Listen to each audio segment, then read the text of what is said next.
নমস্কার বন্ধুরা, পাপিয়ার ডেলি ব্লগে সবাইকে স্বাগত জানিয়ে আবার একটি নতুন পর্ব শুরু করছি। আজকে আমি আমার মেয়েকে নিয়ে ক্যানিং স্বস্তিকার সঙ্গে যাচ্ছি। মেয়ে 4 জানুয়ারি আবৃত্তি কম্পিটিশানে 3rd হয়েছিল। এই যে আমরা ক্যানিং প্ল্যাটফর্মে চলে এসেছি ট্রেনে করে।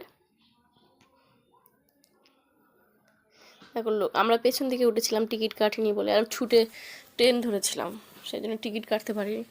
তাই আমরা এর ওপর দিয়ে যাইনি, প্ল্যাটফর্মের ওপর দিয়ে যাইনি। টিটি যদি ধরে রাস্তার গলি দিয়ে দিয়ে প্ল্যাটফর্মের নিচে গলি আছে, গলি দিয়ে নেমে এই স্বস্তিকা সঙ্গের দিকে যাচ্ছি। প্ল্যাটফর্ম থেকে 10 মিনিট হাঁটা, 5-10 মিনিট লাগে হেঁটে।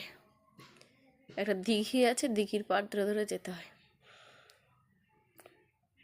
এবার ওখানে গিয়ে দেখি যে 4:30 থেকে পুরস্কার দেওয়ার কথা ছিল। ওরা তো আমরা 4:10-15 গিয়ে পৌঁছেছি, তাই ওরা তখনও শুরু করেনি। তাই আমরা একটা ক্যানিং পার্ক ও দেখে এসলো আগে ময়ূরী গিয়ে কবিতা আবৃত্তির দিন। সেই পার্কে যাওয়ার জন্য খুব ব্যস্ত হয়ে গেলো, চলো মা পার্কে ঘুরে আসি। এখন চলো, ওটা হচ্ছে বাস ডিপোর, ক্যানিং বাস ডিপোর কাছে। এই যে আমরা ক্যানিং পার্কে এসে গেছি।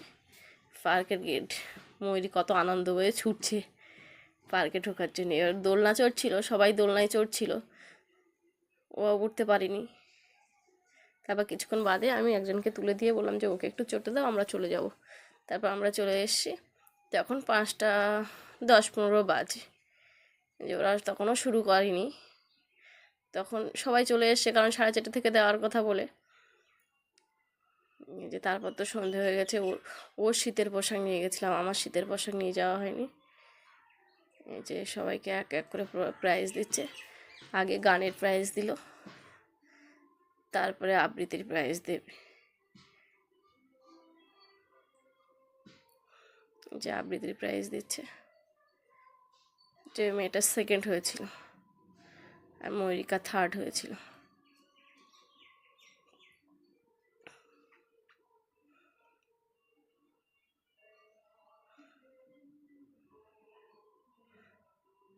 যে আমার মেয়ে উঠেছে প্রাইজ নিতে। সবাই ছবি তুলছে, তো ও কোন দিকে তাকাবে বুঝতে পারছিল না। তারপর আমরা ট্রেন ধরে আবার বাড়ি ফেরার লক্ষ্যে চলে এলাম। যে তখন ট্রেনে ভিড় খুব, মানে ক্যানিংয়ে প্ল্যাটফর্মে ভিড় খুব ছিল, ট্রেন ঢুকেছে বলে। ট্রেনে উঠে ঝালমুড়ি কিনে দিয়েছিলাম, ও খাচ্ছিল। সারাদিন কিছু খাওয়া হয়, দুপুরে ঘুমায়নি তো ময়ূরিকা, সেই জন্য এসে খুব ক্লান্ত হয়ে পড়েছিল, আর খাওয়া হয়নি ওর আজকে। আমি টিফিন কৌটে করে ভাত নিয়ে গেছিলাম অল্প, সেটা খেয়েছিল। আর ওরা 4টেই প্রাইজ দেবে বলেছিল, কিন্তু 5:30 বেজে গেছিলো প্রাইজ দেওয়া শুরু করতে, সেজন্য লেট হয়ে গেছিলো। যে সেই জন্য এটা দেখতে পারিনি, মানে এর মধ্যে কি প্রাইজ আছে সেইটা খোলা হয়নি। আর সার্টিফিকেটটা আমি গুছিয়ে রেখেছি, আর এই দুটো বাইরে রেখেছি। ও সকালে ঘুম থেকে উঠলে তারপরে খুলবো বলে। এই যে ঘুমাচ্ছে কাঁথামুড়ি দিয়ে, একবার সেই সোয়েটার টোয়েটার সব পরে ঘুমাচ্ছে। এসে সেই জন্য আর ভিডিও বানাতে পারিনি। এসে আমি ওকে ডিম সেদ্ধ বসিয়ে দিয়েছিলাম তাড়াহুড়ো করে, ডিম সেদ্ধ দিয়ে ভাত খেয়ে নিয়েছে, নিয়ে ঘুমিয়ে পড়েছে।